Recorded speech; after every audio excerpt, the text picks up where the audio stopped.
Hello and welcome to Michael's Minty Music for today. Today we review Blondie's 2014 album Ghosts of Download. This was bundled with a greatest hits collection called Blondie 40 Ever to celebrate the band's 40th anniversary, so if you look this up, it'll say that it's the other one. The original album, though, this one is pretty good overall, I would say. Pretty good.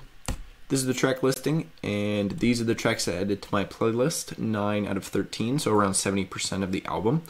This album's good, but it's probably one of Blondie's least innovative albums. This is the closest thing to a safe album from Blondie.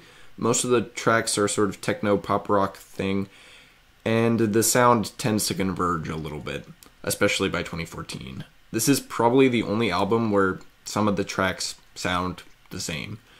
That being said, the sound is obviously super consistent, which is good, and generally the songs are pretty good, so the overall quality on the album is high, despite the fact that the sort of creativity isn't really there at the same level as their other albums. The album flows pretty well. I think the first half is better than the second half, but not by a large margin. The cover of Relax is great right in the middle of the album, and it really helps pull up the more just decent tracks on the back half of the album.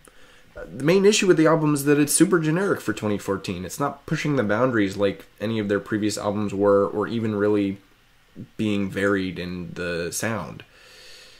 I'm glad the quality is back up from their 2011 album, but it feels like they sacrificed variety for quality, and I'm not sure if it's worth it or not. This album's definitely good, but I'd almost rather... No, I'm happy with this album.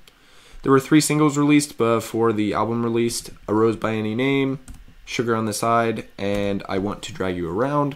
There were no songs on the radio from this album. My favorite track here, though, is probably A Rose by Any Name, although it was close between it and Rave, as well as that cover of Relax that is just really good. I really like that one. Really a great cover, makes it different, but still good. Still sounds good. I rank this album 5th out of the 10 Blondie albums I've heard so far, so the very bottom of the top half. This album's better than their albums that couldn't make the variety work, but loses out to albums which have their variety but still good general quality. Ghosts of Download doesn't have as much variety as any other Blondie album, but it's got a pretty decent overall general quality since most of the songs are good. So it's better than albums like The Hunter and Auto American, but it can't contest Blondie's really good albums such as Plastic Letters and Parallel Lines and everything above that. Additionally, this album doesn't take my top spot from 2014. That stays with George Ezra's debut Wanted on Voyage, which is significantly better than Ghosts of Download, both in quality, variety, and I like the general sound on Wanted on Voyage.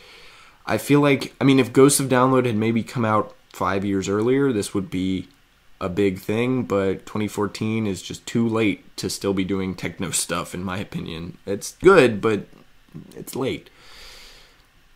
Next up is Shadow of Whale's 2017 EP, What We Do. It was the most recent release, and it's pretty great. I like it. So stay tuned for that, and as always, stay minty.